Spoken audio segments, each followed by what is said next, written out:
बिस्मिल्लाहिर्रहमानिर्रहीम। अस्सलाम वालेकुम 9th क्लास स्टूडेंट्स। केमिस्ट्री के chapter physical states of matter के अगले लेक्चर के साथ मैं हाज़िर हूँ। तो आज के इस लेक्चर में हम लोग पढ़ेंगे इवेपोरेशन। इवेपोरेशन क्या होती है इसके बारे में बात करेंगे, और फिर हम इवेपोरेशन पर असरअंदाज होने वाले अवामल, मतलब कि Today we will study evaporation and factors affecting the rate of evaporation. These are the two topics which we are going to discuss in the next slide. Evaporation किसी माया के वेपर्स में तब्दील होने के अमल को वेपोरेशन कहते हैं। The process of converting a matter into vapours is called vaporation. Vapours क्या होते हैं जी? आबी बुखारात को कहते हैं वेपर्स। कि जब माया जो होता है ना वो बुखारात में तब्दील होता है वेपर्स में, तो इस प्रोसेस को हम लोग वेपोरेशन कहते हैं। और ये जो प्रोसेस है ना, ये कंडेंसेशन का उल्ट है। कंडेंसेशन में जो गैस होती है वो माया में तब्दील होती है। मतलब इसका मैं आपको एक सिंपल सा कॉन्सेप्ट देता हूँ कि अगर फ़र्ज़ करें कि आपने वाटर जो है वो बॉयल होने के लिए रखा है, उसके ऊपर आप किसी बर्तन में आपने पानी बॉयल होने के लिए रखा है या कोई भी चीज़ रखी है, तो उसके ऊपर अगर आप ढक्कन रख दें और आप देखेंगे कि आप फिर आग नीचे से बंद कर दें, तो ढक्कन के ऊपर ना पानी के छोटे छोटे कतरे बन जाते हैं। होता ये है कि जब टेम्परेचर हाई होता है तो माया गैस में बदलता है, तो ऊपर ढक्कन होता है तो वो गैस उसके साथ टकराती है, जो ऊपर वेपर्स बनते हैं उसके गैस बन जाती है। तो जब आप नीचे से चूल्हा बंद कर देते हैं और ढक्कन ऊपर ही रहने देते हैं तो टेम्परेचर डाउन होता है। तो टेम्परेचर डाउन होने से वो जो गैस होती है ना वो दोबारा लिक्विड में बदल जाती है। तो इस प्रोसेस को हम लोग कहते हैं कंडेंसेशन। तो एक्चुअली ये दो प्रोसेस हैं जो दोनों एक दूसरे का अपोजिट हैं। किसी माया का वेपर्स में बदलना एवेपोरेशन, और वेपर्स का दोबारा से लिक्विड में बदलना जो है वो कंडेंसेशन कहलाता है। तो एवेपोरेशन जो है वो एक एंडोथर्मिक प्रोसेस है। तो यहाँ पे बात आ गई, आपको पता है कि जो कोई भी प्रोसेस, ये रिलेटेड टर्म है, endothermic and exothermic. Endothermic process वो होते हैं जो हीट अब्जॉर्ब करते हैं, और एक्सोथर्मिक प्रोसेस वो होते हैं जो हीट इवॉल्व करते हैं। तो इवेपोरेशन में हीट अब्जॉर्ब होती है और कंडेंसेशन में हीट जो है वो मतलब खारिज होती है। तो अब ये देखें, ये नीचे बताया है पानी के एक मोल को माया हालत से वेपर में तब्दील करें तो 40.7 किलो जूल एनर्जी जज़ब होती है। इक्वेशन पे गौर करें, ये H2O, ये इसकी स्टेट लिखी है, साथ L फॉर लिक्विड कि ये लिक्विड है। तो जब हमने इसको गैस में बदलना है इसके एक मोल को, तो ये 40.7 किलो जूल एनर्जी अब्जॉर्ब करता है, और ये कहलाती है हीट ऑफ वेपोराइजेशन। मतलब कि किसी भी माया का एक मोल मुकम्मल तौर पर वेपर में बदलने के लिए जितनी हीट अब्जॉर्ब करेगा वो उसकी हीट ऑफ वेपोराइजेशन जो है वो कहलाएगी। तो पानी की जो हीट ऑफ वेपोराइजेशन होती है वो 40.7 किलो जूल पर मोल। इसका मतलब है कि पानी के एक मोल को मुकम्मल तौर पर गैसियस फॉर्म में बदलने के लिए 40.7 किलो जूल एनर्जी अब्जॉर्ब करना होती है। दूसरे लफ्ज़ों में आप कह सकते हैं कि 18 ग्राम पानी हो अगर आपके पास, और उसको आपने वेपोराइज करना हो, तो वो 40.7 किलो जूल एनर्जी जो है वो अब्जॉर्ब करेगा। तो अब हम इसकी वजाहत करते हैं। तो इसके लिए आपको पता है कि माया जो है उसको वो हमेशा किसी बर्तन में होता है, कंटेनर में होता है लिक्विड। तो अब हम चलते हैं उस कंटेनर में जिसमें माया के मालिक्यूल रखे गए हैं, जिसमें माया मौजूद है। और आपको पता है kinetic molecular theory of gases के मुताबिक कि माया के मालिक्यूल हर वक्त हरकत करते रहते हैं। तो जो चीज़ हरकत करती है उसमें काइनेटिक एनर्जी होती है। तो माया के मालिक्यूल जो होते हैं उनके दरमियान दो चीज़ें जो हैं वो ऑपरेटिव होती हैं। एक तो वो मूव करते हैं उनमें काइनेटिक एनर्जी है। और दूसरी चीज़ उनमें आपको पता है मॉलिक्यूल्स के दरमियान अट्रैक्टिव फोर्सेस होती हैं। तो दो चीज़ें हो गई, मॉलिक्यूल्स के दरमियान अट्रैक्टिव फोर्सेस हैं और उनके वो मूव भी करते हैं। तो अब क्या होता है कि जो मॉलिक्यूल जिनकी काइनेटिक एनर्जी ज़्यादा होगी तो वो इंटरमॉलिक्यूलर फोर्सेस पर काबू पा लेते हैं। मतलब कि अगर कुछ मॉलिक्यूल्स, माया के सारे मॉलिक्यूल्स की एनर्जी एक जैसी नहीं होती, कुछ की काइनेटिक एनर्जी ज़्यादा होगी और कुछ की काइनेटिक एनर्जी कम होगी। तो ऐसे मॉलिक्यूल जिनकी काइनेटिक एनर्जी ज़्यादा होगी तो वो क्या करेंगे, वो माया के मॉलिक्यूल्स के दरमियान जो इंटरमॉलिक्यूलर फोर्सेस हैं वो उस पर गालब आ जाएगी, वो एनर्जी, उनकी काइनेटिक एनर्जी इंटरमॉलिक्यूलर फोर्सेस पर गालब आ जाएगी। तो नतीजा क्या होगा कि वो जो मॉलिक्यूल है वो लिक्विड की सतह को छोड़ देगा, क्योंकि मॉलिक्यूल्स को लिक्विड में किसने रखा हुआ है, इंटरमॉलिक्यूलर फोर्स ने।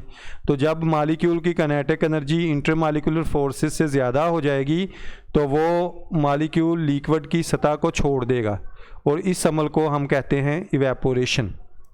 तो मैं अब पहले वजाहत की थी, अब मैं इसको ज़रा सम अप करता हूँ कि kinetic molecular theory of gases के मुताबिक लिक्विड के जो मॉलिक्यूल्स हैं वो हर वक्त मोशन में रहते हैं और इस वजह से उनमें काइनेटिक एनर्जी होती है। कुछ मॉलिक्यूल्स की काइनेटिक एनर्जी ज़्यादा होती है और कुछ की कम होती है। तो जिन मॉलिक्यूल्स की काइनेटिक एनर्जी ज़्यादा होती है वो लिक्विड की सतह को छोड़ देते हैं और फ़िज़ा में शामिल हो जाते हैं और इस अमल को हम क्या कहते हैं, एवेपोरेशन। तो अब जो एवेपोरेशन है ये एक मुसलसल प्रोसेस है, हर टेम्परेचर पे होता रहता है। ऐसा नहीं है मतलब कि जो बॉइलिंग पॉइंट होता है ना, वाटर का बॉयल होने का प्रोसेस है, वो तो एक मखसूस टेम्परेचर पे होता है, मतलब 100 डिग्री सेंटीग्रेड पे वाटर बॉयल होता है। लेकिन वाटर की जो एवेपोरेशन है वो हर टेम्परेचर पे होती रहती है। एनी हाउ कि ये ज़रूर होता है कि मतलब अगर टेम्परेचर में इजाफा करेंगे तो एवेपोरेशन की शरह में भी इजाफा हो जाएगा, कि सर्दियों में जो वाटर है वो कम वेपोराइज होता है, उसके वेपर कम बनते हैं और गर्मियों में एवेपोरेशन की रफ्तार जो है वो ज़्यादा होती है। तो एक्चुअली इसका टेम्परेचर के साथ क्या रिलेशन बनता है, फिर वही पुरानी बात आ जाती है कि माया के मॉलिक्यूल जो हैं वो हर वक्त मूव करते रहते हैं तो उनमें काइनेटिक एनर्जी है। तो अब अगर उनका टेम्परेचर इंक्रीज़ होगा तो काइनेटिक एनर्जी इंक्रीज़ होगी। जब काइनेटिक एनर्जी इंक्रीज़ होगी तो ज़्यादा मॉलिक्यूल लिक्विड की सरफेस को छोड़ेंगे। तो इसलिए हम कह सकते हैं कि टेम्परेचर के बढ़ने से एवेपोरेशन में इजाफा होता है। तो एवेपोरेशन ठंडक पैदा करने वाला अमल है। ये बड़ी कॉमन सी मिसालें हैं कि अगर फ़र्ज़ करें आपने गीले कपड़े पहने हों और आप पंखे के नीचे बैठें तो आपको ठंड महसूस होती है। उसकी वजह क्या है? उसकी वजह यह है कि आपका जो मतलब ड्रेस में जो वाटर है वो वेपर बन के उड़ रहा होता है, तो उस वजह से आपको कूलिंग फील होती है। इसी तरह आप दरख्तों के नीचे जब होते हैं तो आपको ठंडक का एहसास होता है। तो दरख्तों में भी ट्रांसपैरेशन हो रही होती है, मतलब जो लिक्विड जो लीव्स होते हैं उनकी सतह पर स्टोमेटा होते हैं, तो जब सूरज की रोशनी पड़ती है तो वहाँ से पानी के वेपर बनते हैं और उससे जो है वो मतलब कूलिंग पैदा होती है। तो ये तो एक कॉमन ऑब्जर्वेशन है कि एवेपोरेशन से कूलिंग पैदा होती है।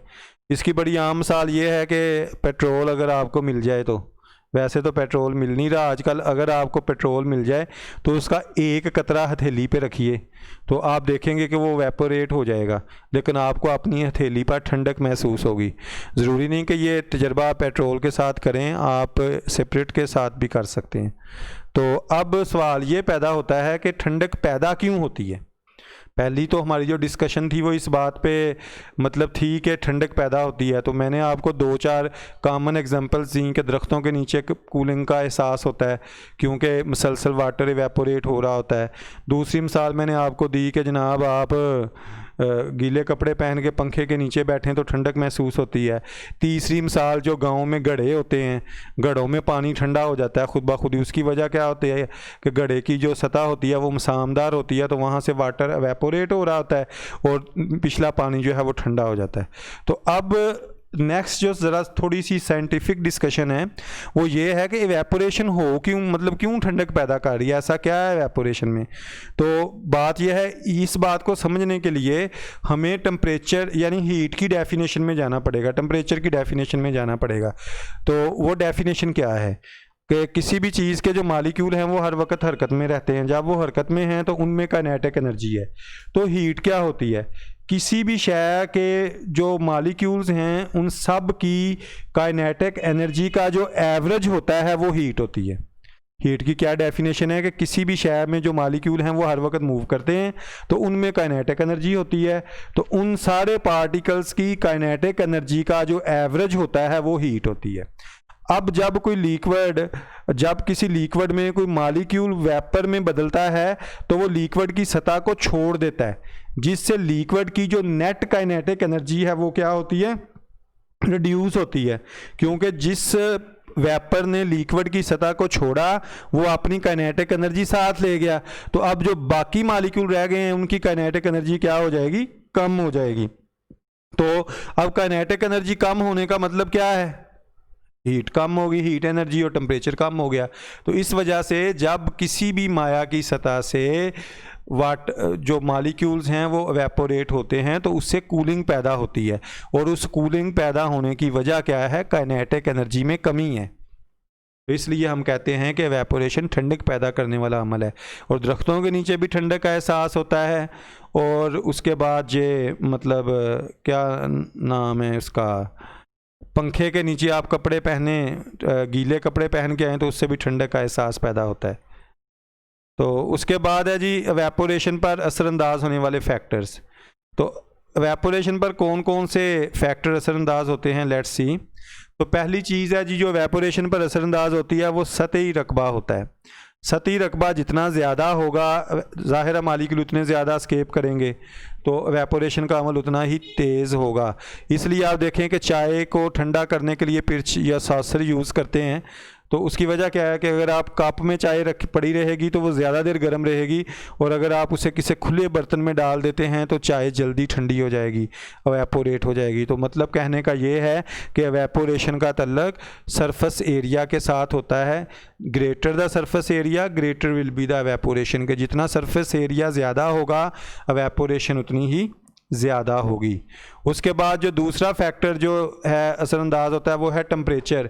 इस पे हमने पहले भी बात की थी कि एवेपोरेशन में मालिक्यूल वही लिक्विड की सरफेस को छोड़ते हैं जिनकी kinetic energy inter molecular forces पर गालिब आ जाती है, और काइनेटिक एनर्जी का तल्लक जो है वो टेम्परेचर के साथ है।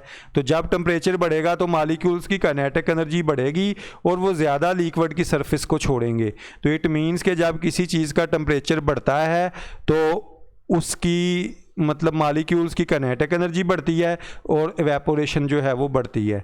तो इसलिए ठंडे पानी वाला जो बर्तन होगा उसमें पानी कम एवेपोरेट होगा और गर्म में पानी जल्दी एवेपोरेट होगा।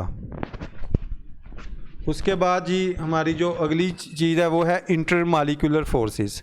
तो इंटर मालिकुलर फोर्सेस क्या होती हैं, वो फोर्सेस जो मालिक्यूल्स के दरमियान पाई जाती हैं वो इंटर मालिकुलर फोर्सेस होती हैं। तो अब आप ज़रा अपने दिमाग से सोचें कि जितनी इंटरमालिकुलर फोर्सेस ज़्यादा होंगी तो मालिक्यूल को माया को छोड़ने में उतनी ज़्यादा दुश्वारी होगी, क्योंकि मालिक्यूल्स इंटरमालिकुलर फोर्सेस ने मालिक्यूल को उतना टाइटली हेल्ड किया होगा। इसलिए ऐसे लिक्विड जिनमें इंटरमालिकुलर फोर्सेस ज़्यादा होती हैं वो कम एवेपोरेट होते हैं, और जिनमें इंटरमालिकुलर फोर्सेस कम होती हैं वो ज़्यादा एवेपोरेट होते हैं। तो इसकी आम मिसाल जो है वो लिक्विड और अल्कोहल है, मतलब सॉरी लिक्विड नहीं, वाटर और अल्कोहल है। वाटर में इंटरमालिकुलर फोर्सेस ज़्यादा हैं और अल्कोहल में कम है। तो अगर आप दोनों का एक एक कतरा हथेली पर डालें तो कौन जल्दी एवेपोरेट होगा, अल्कोहल जल्दी एवेपोरेट होगी।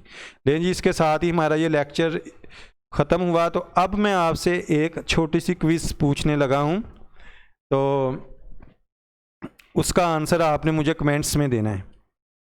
सपोज़ कि आप डेजर्ट में हैं और वहाँ पे इंतहाई गर्म पानी है, तो उस वाटर को आपने ठंडा करना है और आपके पास कुछ भी नहीं है सिवाय एक मतलब समझ लें कि कपड़े का टुकड़ा है साफ़ जो आपके पास है, इसके अलावा आपके पास कुछ नहीं है। तो आपने उस डेजर्ट में मतलब डेजर्ट में पानी है थोड़ा सा, तो वो ठंडा नहीं है, वो गर्म है, और आप चाहते हैं कि आप उस पानी को पिएं।